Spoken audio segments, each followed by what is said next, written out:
Assalamualaikum warahmatullahi wabarakatuh. Alhamdulillah rabbil alamin, wassalatu wassalamu ala asyrafil anbiya'i wal mursalin wa ala alihi wa ashabihi ajma'in. Jamaah salat zuhur Masjid Al-Ihsan yang semoga dimuliakan Allah Subhanahu wa taala. Alhamdulillah, bersyukur kita kepada Allah atas segala limpahan nikmat yang Allah karuniakan kepada kita semua, sehingga kita bisa menjalankan ibadah siyam Ramadan di siang hari ini. Dan begitu pula insyaallah pada malam harinya kita akan melaksanakan qiyam Ramadan. Semoga setiap amalan-amalan yang kita lakukan mendapatkan kemudahan dan keridhaan dari Allah Subhanahu wa taala. Amin. Salat serta salam semoga tercurah kepada Nabi sallallahu alaihi wasallam. Semoga salawat kita menjadikan kita mendapat syafaat dari Rasulullah sallallahu alaihi wasallam. Jamaah yang dimuliakan Allah, alhamdulillah di antara bentuk kenikmatan yang Allah berikan kepada kita semua yaitu kita kedatangan salah seorang ulama berasal dari Yaman. Dan dalam kesempatan kali ini bersama-sama kita akan menimba ilmu dari beliau. Semoga setiap ilmu yang beliau sampaikan kita bisa mendapatkan manfaatnya dan bisa kita amalkan dalam keseharian kita. Sebelum beliau menyampaikan, maka sedikit kita perkenalkan tentang biografi beliau. Beliau adalah Syekh Arafat Qasim Al-Majidi. Beliau berasal dari negeri Yaman, tepatnya dari kota Taiz, di mana pendidikan beliau adalah kuliah di Universitas Al-Iman Shan'a di Yaman, dan begitu pula diploma pendidikan Al-Quran dan ilmu Al-Quran, sehingga spesialis keilmuan beliau adalah pada ilmu qiraatul Quran, kemudian tahsinul Quran dan lain sebagainya. Dan beliau memiliki pengalaman dakwah yang begitu luas selama beliau menjadi imam di beberapa negara, dan pada tahun ini beliau berada di Indonesia. Dan begitu pula beliau sebagai pengajar Al-Quran, musyrif ataupun orang yang membimbing para pengajar Al-Quran di beberapa pondok-pondok pesantren. Dan alhamdulillah dalam kesempatan kali ini insyaallah bersama-sama kita akan mendengarkan nasihat-nasihat dari beliau. Semoga kita bisa memahaminya. Langsung tanpa berpanjang kalam, ila fadilatul syekh, falyatafadhal mashkuran majura. Bismillahirrahmanirrahim. Alhamdulillahirabbil alamin. الحمد لله الذي جعل في السماء بروجا وجعل فيها سراجا وقمرا منيرا، وهو الذي جعل الليل والنهار خلفة لمن أراد أن يذكر أو أراد شكورا. وأصلي وأسلم على من بعثه الله مبشرا ونذيرا، صلى الله عليه وعلى آله وصحبه وسلم تسليما كثيرا إلى يوم يبعثون. أيها الأحبة المباركون، نقف في هذه اللحظات اليسيرة حول موضوع كبير الحجم مهم وضعه. لا يكاد إنسان في هذه الدنيا إلا ويفكر فيه ويشغل فكره، لكننا سنأخذ هنا وقفات يسيرة نسأل الله سبحانه وتعالى أن ينفعنا بها. إنه موضوع الرزق أيها الأكارم. هذا الموضوع الذي يشغل جميع الناس، يخاف منه الصغير قبل أن يكبر، يتعلم الكثير ويخاف الرزق، يكبر الكبير ويأتي له أبناء فيخاف رزق أبنائه، يظل مع الإنسان يرافقه في طيلة حياته هم وغم وقلق بسبب هذا. نقف مع بعض الوقفات لعل فيها إضاءات تعلمنا أن هذا الموضوع الله سبحانه وتعالى قد تكفل به للإنسان، ولم يرد الله من الإنسان أن يفكر فيه، إنما أن يعمل بأسبابه فقط. Beliau memuji Allah Subhanahu wa taala atas segala limpahan nikmat yang Allah karuniakan kepada kita semua. Semoga dengan bertambahnya kenikmatan-kenikmatan pada diri kita, maka bertambah pula rasa syukur kita kepada Allah Subhanahu wa taala. Dan bersalawat kepada Nabi sallallahu alaihi wasallam. Semoga salawat kita sampai kepada Rasulullah sallallahu alaihi wasallam.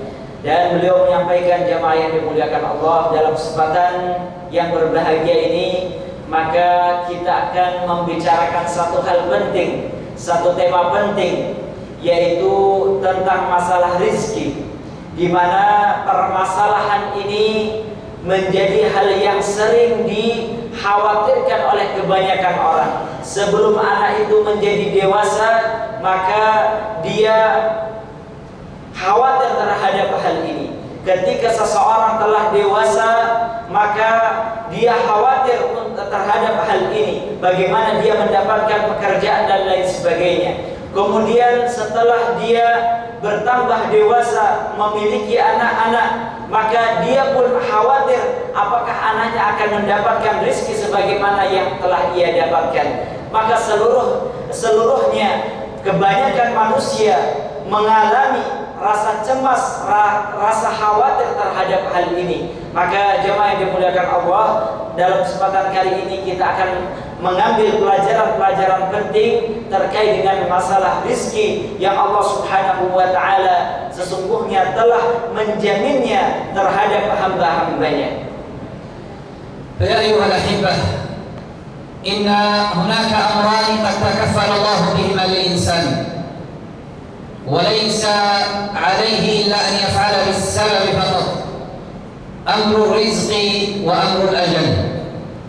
بل إن الله سبحانه وتعالى قد كتب الرزق للإنسان قبل أن يخرج إلى هذه الدنيا، وأن الله سبحانه وتعالى رتب الرزق قبل الأجل. ففي حديث عبد الله بن مسعود حدثنا رسول الله صلى الله عليه وسلم وهو الصادق المصدوق إلى أن قال: ويؤمر بأربع كلمات بكتب رزقه. لماذا جعل الله هذه أول كلمة؟ لأنه يدري أن الناس كثيرا منهم يخاف الرزق قبل أي شيء آخر. فالله أراد أن يطمئنك أن الله قد كتب رزقك بكتب رزقه ثم كتب أجلك. فمثلما تخاف من الموت اعلم أن الله قد كتبه، لا يقربه ملك ولا يقربه ظالم ولا يأتي به إنسان، إنما الله هو الذي يكتب لك الساعة التي تفارق فيها. ومثلما هكذا أيضا الرزق لا يقربه شيء، إنما ما تفعله بعد ذلك هي أسباب. فلذلك أيها الأحبة، إذا تذكر الإنسان أن الرزق والأجل بيد الله فيخاف الله وحده ويرجو الله وحده، يرجو الله في رزقه ويخاف الله في موته، لأن هذان الاثنان لا يملكهما إنسان غير الله في هذه الدنيا. Maka jemaah yang dimuliakan Allah, ada dua hal yang patut untuk kita fahami bersama, bahwa kedua hal ini telah ditetapkan oleh Allah Subhanahu wa taala. Apa kedua hal tersebut? Yang pertama adalah rezeki hamba-hambanya, dan yang kedua adalah ajal kita semua. Maka terhadap kedua hal ini telah ditetapkan oleh Allah Subhanahu wa taala sebelum Allah menciptakan kita. Maka sebagaimana hadis Nabi sallallahu alaihi wasallam yang diriwayatkan dari sahabat Abdullah bin Mas'ud, Rasulullah sallallahu alaihi wasallam menyebutkan bahwasannya manusia telah ditetapkan segala sesuatu takdirnya, diantaranya adalah bikatbi rizkihi. Yang pertama adalah Allah Subhanahu wa taala telah menetapkan tentang rizkinya. Sebelum Allah menciptakan kita, maka rizki kita telah ditetapkan oleh Allah Subhanahu wa taala. Dan yang kedua adalah ajal kita. Maka ajal kita telah ditetapkan oleh Allah Subhanahu wa taala.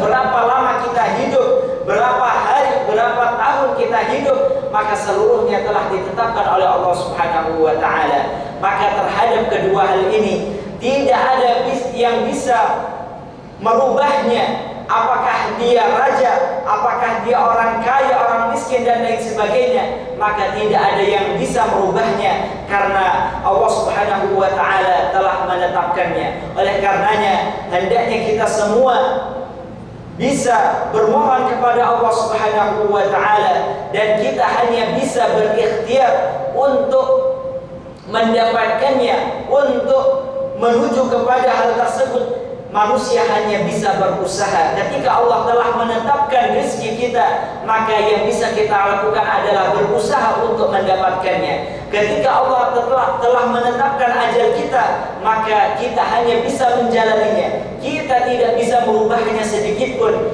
merubahnya, menambahnya ataupun menguranginya, tidak bisa. Maka ini karena telah menjadi ketetapan Allah Subhanahu wa taala.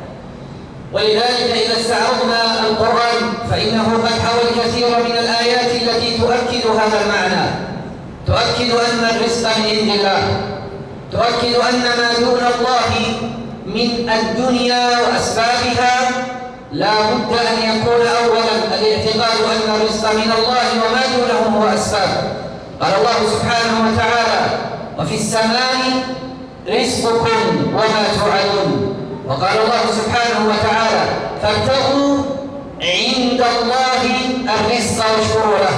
في السماء رزقك، ليس عند ملك ولا عند عمل ولا عند مدير ولا عند مؤسسة، كل هؤلاء أسباب جعلهم الله أسبابا لأخذ رزقك، لكن من يرزقك حقيقة هو الله. وفي السماء رزقكم، ويقول: فابتغوا عند الله الرزق. يا رب، إذا أردت أن أبحث عن الرزق وبركته عندما أطلبه في أي دولة، في أي مركز، في أي مؤسسة، في أي شركة، قال الله: فابتغوا عند الله. هو عند الله الرزق واشكروا له، لأن إذا فعلت بالأسباب ولم يكتب الله لك رزقا فوالله لن تحصل عليه. لذلك أيها الأحبة الكسل لا يؤخر الرزق. كثير من الناس إذا أنا كسل إذا لا أرزق. ليس أصلا العمل هو الذي يرزق، والعمل الكثير ليس هو الذي يأتي لك بالرزق، فهناك من يعمل كثيرا ورزقه قليل، وهناك من يعمل قليلا ورزقه كثير. لذلك الرزق مختلف عن السبب.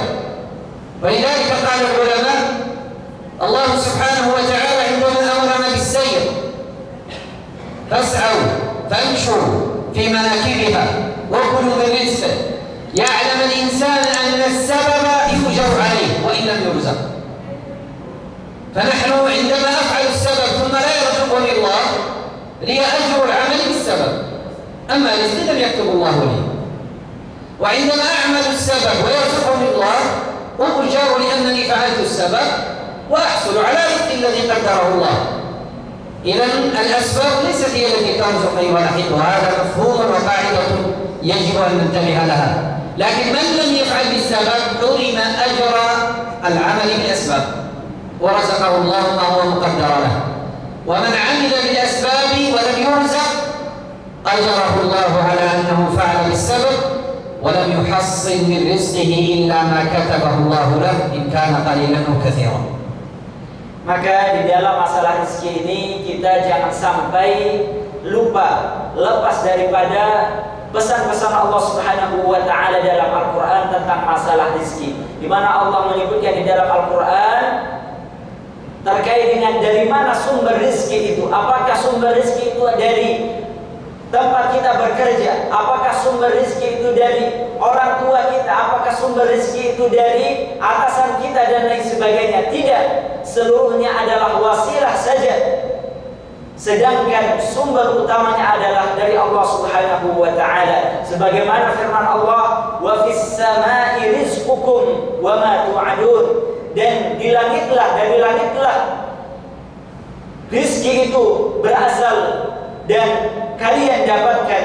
Dan begitu pula Allah Subhanahu wa taala menganjurkan kita untuk memintanya hanya kepada Allah Subhanahu wa taala.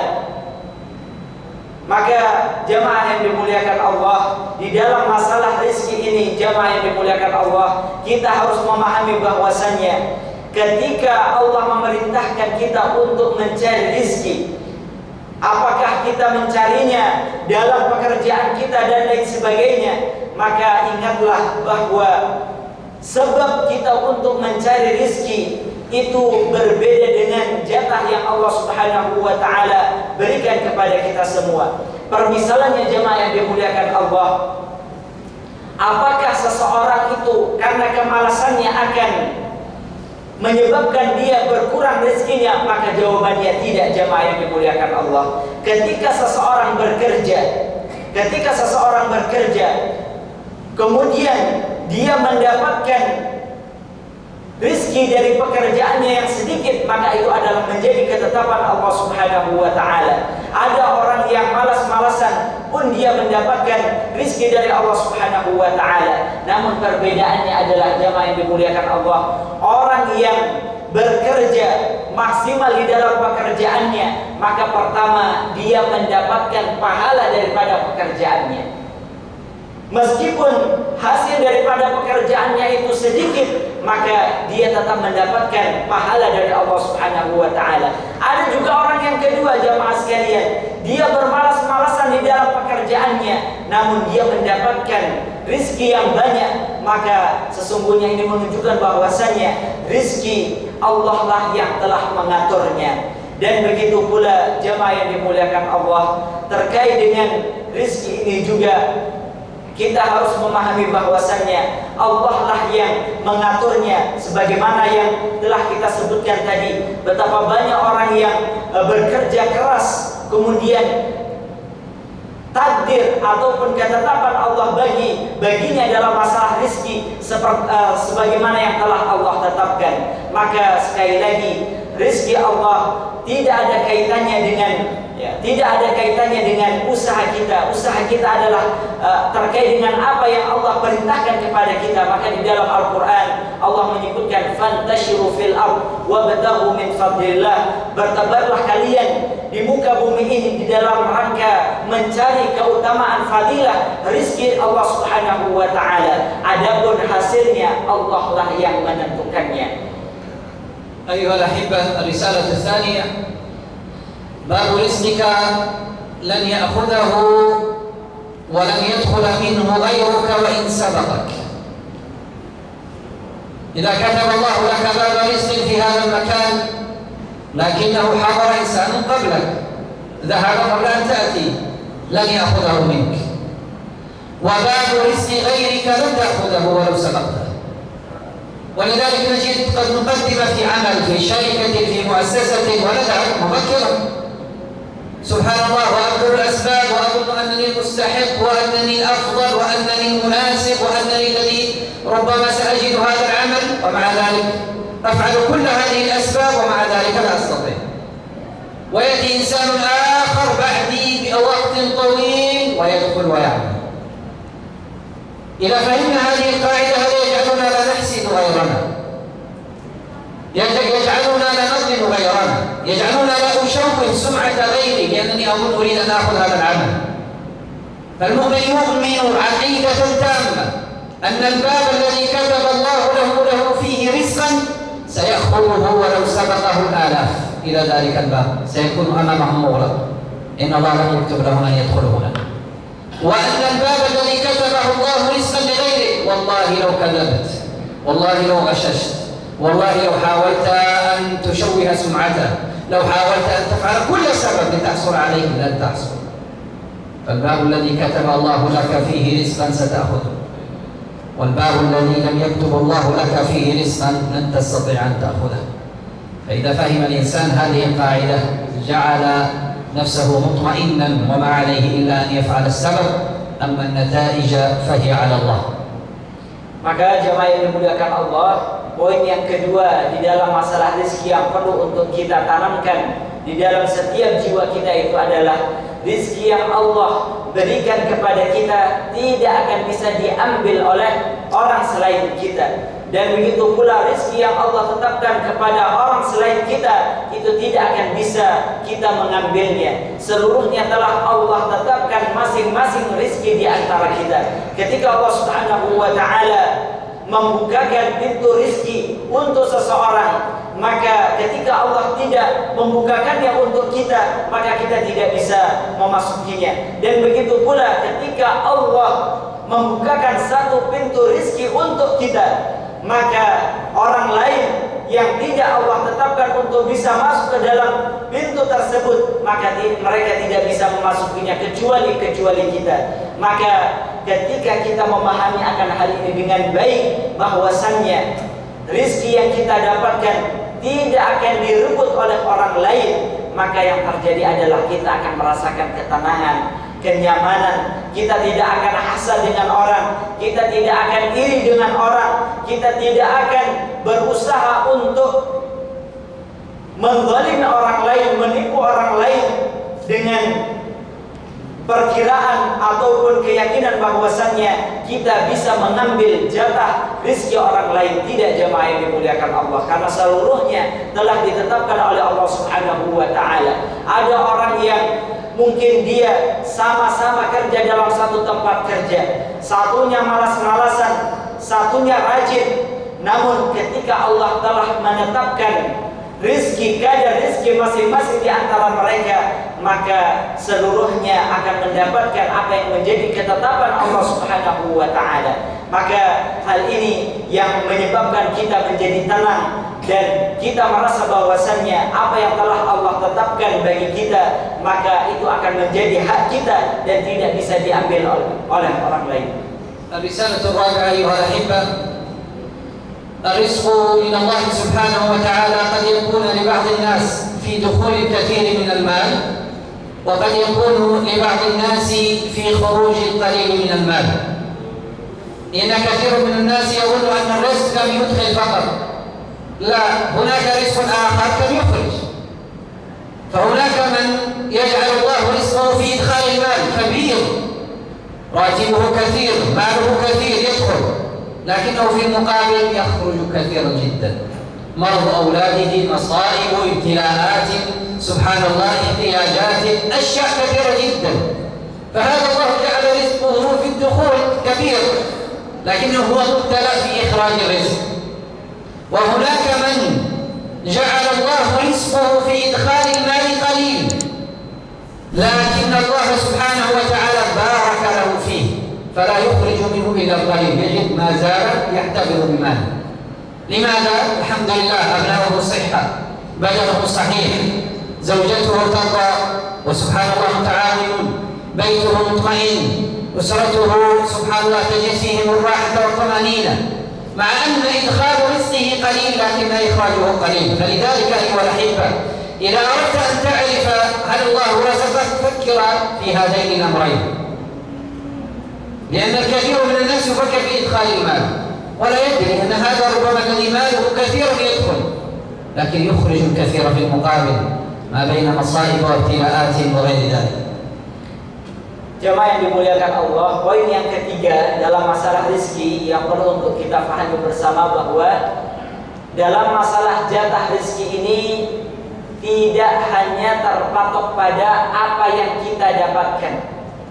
Terkadang rezeki itu adalah harus kita lihat dari dua hal, dari mana ataupun bagaimana harta itu masuk dan bagaimana harta itu keluar. Itu adalah rezeki kita, jemaah yang dimuliakan Allah. Ada orang yang dia mendapatkan jatah rezeki, masuknya banyak namun keluarnya juga banyak, jemaah sekalian. Dia mendapatkan dalam satu bulan gajinya misalnya 1M misalnya, namun pengeluarannya, keluarganya ada yang sakit, anaknya ada yang sakit, kebutuhannya begitu banyak dan lain sebagainya, sehingga masuknya banyak, kebutuhannya yang keluar juga banyak. Maka ini juga yang harus kita perhatikan dalam masalah rezeki, jamaah yang dimuliakan Allah. Rezeki bukan sekedar apa yang masuk, apa yang kita dapatkan saja. Terkadang ukuran rezeki itu adalah besar tidaknya rezeki itu adalah terkait dengan apa yang keluar juga. Maka kita juga bisa mendapatkan seseorang yang dia mendapatkan jatah rezeki yang kecil, namun Allah Subhanahu wa ta'ala memberkahi rezekinya sehingga anaknya sehat, keluarganya sehat, istrinya sehat, mampu untuk mengelola keuangan dengan baik, mampu untuk menghemat keuangan dengan baik, sehingga pengeluarannya juga sedikit. Ini juga termasuk rezeki yang terkadang dilupakan oleh kebanyakan manusia. Maka jamaah yang dimuliakan Allah Subhanahu wa taala, maka terhadap kedua hal inilah yang harus kita perhatikan. Maka jangan sampai kita menilai bahwasanya rezeki itu adalah apa yang kita dapatkan saja. Tidak, terkadang makna rezeki, besarnya rezeki, keberkahan rezeki itu bisa kita ukur dengan dua hal. Dari mana itu kita dapatkan, dan begitu pula bagaimana kita keluarkan.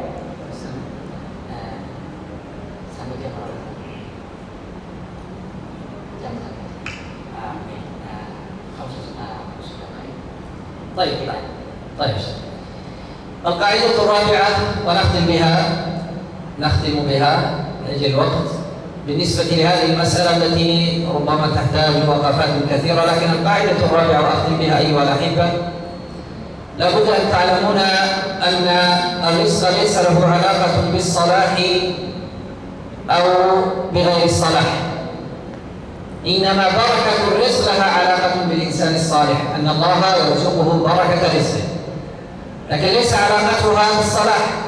ولذلك تجد من هو بعيد عن الله، بل من هو كافر بالله سبحانه وتعالى، ومع ذلك رزق ورزقه واسع جدا. ليس هذا دليل على أنه صالح وعلى أن الله يحبه، ليس هذا أصل. لكن بركة الرزق هذه علاقة بالمؤمن. هذه القاعدة الأخيرة أيها الأحبة أيضا، لنعلم أن الله سبحانه وتعالى عندما يريد أن يرزقك لن يسأل أعداءك، ولم يسأل حسادك، ولم يستأذن ممن يكرهك، ولا ممن لا يريد أن يراك سعيدا. هذا يجعلك مطمئن، لأن كثيرا من الناس قد لا يطمئن لأنه يظن أن رزقه سيأخذه أعداؤه، سيأخذه من يحسده، سيأخذه ربما من لا يحب له الخير. مطمئن. إذا أراد الله سبحانه وتعالى أن يرزقك لن يستأذن أعداءك، ولن يستأذن من يكرهك، ولن يستأذن من لا يحبك، ولن يستأذن من لا يريد لك الخير. هذا يجعلني مطمئن. إذا كل الناس هذا لا مشكلة، عندما الله يقدر الرزق لن يستأذنهم، لكن إذا كان الله سيستأذنهم ذلك سأخاف. صحيح، كثير من أعدائي إذا الله يستأذنهم في الرزق إذا لم يأتي رزق. الله لم يستأذن ولن ينتظر منهم شهادة لك أو عليك أيها العبد، لأن الله سبحانه وتعالى قال إن الله هو الرزاق ذي القوة أو ذو القوة المتين، قوي يستطيع أن يوصل رزقه إليك من غير أن يمنعه أحد. هذا معنى ذو القوة المتين، لا يمنعه أن يصل ما كتبه لك عدوك ولا أكبر ظالم في الدنيا، لا يستطيع أن يمنع الله، لأن الله هو الرزاق ذو القوة المتين سبحانه. ولعلنا نقف هنا. Baik, jamaah yang dimuliakan Allah, maka poin berikutnya dalam masalah rezeki ini adalah bahwasanya pada dasarnya rezeki yang kita dapatkan itu tidak terkait dengan kesalehan kita. Artinya apa jemaah sekalian? Baik kita beriman kepada Allah maupun tidak beriman kepada Allah, baik kita taat kepada Allah ataupun bermaksiat kepada Allah, maka ketika Allah telah menetapkan bagi rezeki kita, maka itulah yang akan kita dapatkan.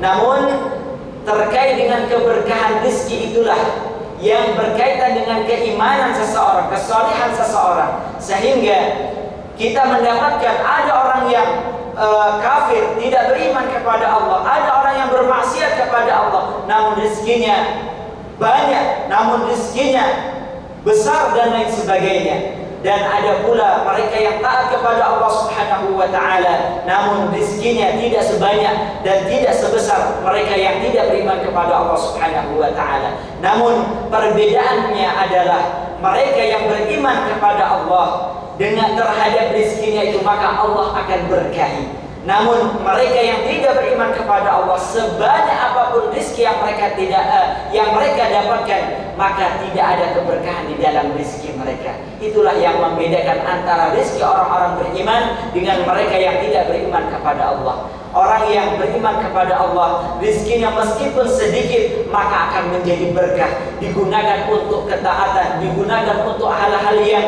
baik. Sedangkan rizki orang-orang yang bermaksiat maka akan digunakan untuk hal-hal yang sia-sia. Maka banyak di antara mereka yang mengatakan orang-orang yang bermaksiat, orang yang mendapatkan harta dan jarum yang haram, maka mereka merasa bahwasanya harta yang saya dapatkan itu seolah-olah tidak ada bekasnya sama sekali. Karena apa jamaah sekalian? Karena tidak ada keberkahan di dalamnya.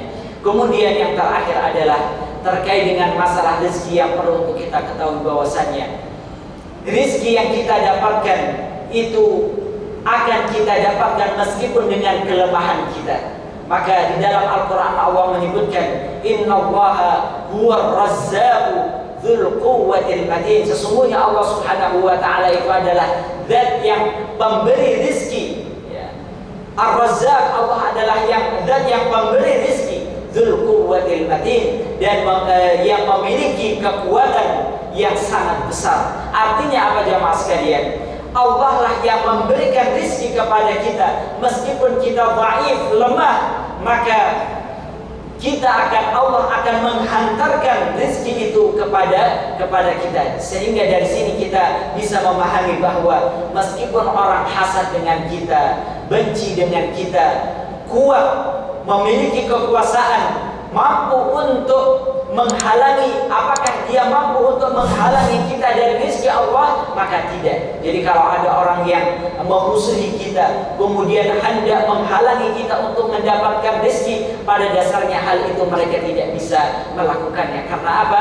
Innallaha huwar razzaq dzul quwwatil matin. Allah lah yang zat yang memberi rezeki, dan Allah lah yang maha kuat, yang tidak ada yang bisa menghalanginya untuk memberikan rezeki itu kepada kita semua. Sehingga ketika kita memahami akan hal ini dengan baik, maka kita akan merasa tenang.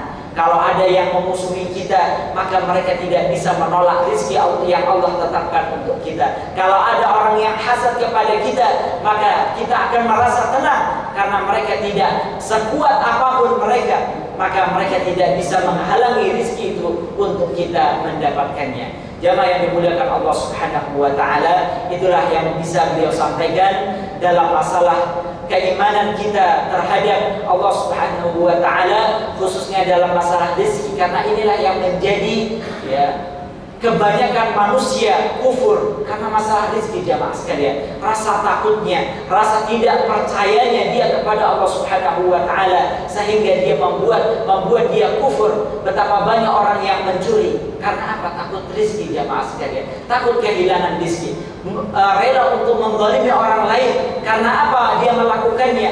Merasa ketika dia bisa mengambil harta itu dari orang lain, maka dia menganggap bahwasanya dia bisa mengambil rezeki orang lain, padahal hal itu tidak, jamaah yang dimuliakan Allah. Maka semoga dengan apa yang beliau sampaikan, kita bisa, yang lahir dalam amalan-amalan keseharian kita adalah tebalnya rasa iman kita, besarnya rasa iman kita terhadap Allah Subhanahu wa taala, bahwa Allah adalah zat yang pemberi rezeki, dan begitu pula kita akan senantiasa berikhtiar untuk memaksimalkan sebab kita, dan kita akan mendapatkan pahala dari Allah Subhanahu wa taala terhadap apa yang telah kita amalkan. Jamaah yang dimuliakan Allah, mungkin ini yang dapat kami sampaikan. Cukup. Baik, jamaah yang dimuliakan Allah, mungkin hanya ini yang dapat kami sampaikan. Lebih dan kurangnya kami mohon maaf. Aqulu qauli hadza wa astaghfirullah li wa lakum. Assalamualaikum warahmatullahi wabarakatuh.